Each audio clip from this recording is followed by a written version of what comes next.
ang saya-saya ng Masters of Disaster, because you will learn a lot. You will learn about disaster preparedness, what to do, when to do it, and most of all, you will learn to help the people around you.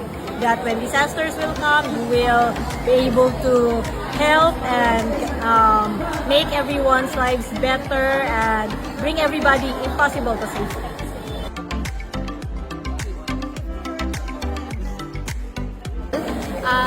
Sa experience ko po ngayon dito, masaya po siya, nag-i-enjoy po ako sa game. Hindi ka lang matututo, mag-i-enjoy ka pa, and then pwede mo siyang i-apply sa school para sa mga bata, so nakaka-enjoy po talaga siya.